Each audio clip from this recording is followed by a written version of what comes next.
সেই শৈশব থেকেই আমি অদ্ভুত রকমের গাছপ্রেমী একজন মানুষ। অবশ্যই কথাটি গাছপ্রেমী না বলে গাছ পাগল বললেও আমার প্রতি খুব একটা অবিচার করা হবে বলে আমার মনে হয় না।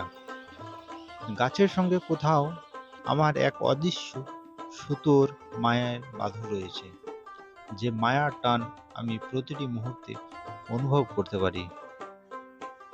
বন্ধুরা, আজকে বিকেলে আমি একটু অবসর সময় পেলাম, আর আমাদের বাড়ির পাশে কিছু কুঁদরি গাছ রয়েছে। সেই কুঁদরি গাছগুলো প্রচণ্ড গরমে প্রায় মরা মরা অবস্থা হয়েছে।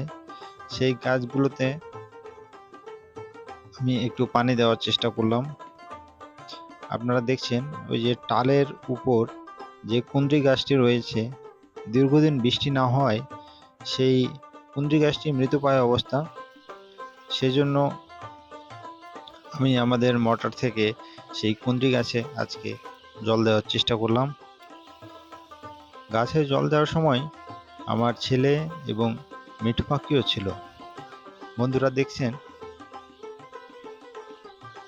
আমি কিভাবে কুঁদরি গাছে পানি দিচ্ছি। এতে অল্প কিছুদিনের মধ্যে আমাদের এই কুঁদরি গাছটি সতেজ হয়ে উঠবে, সেই ভিডিওটিও আপনারা দেখতে পাবেন। আপনারা দেখছেন আমাদের কাঁঠাল গাছও অল্প কিছু কাঁঠাল ধরেছে।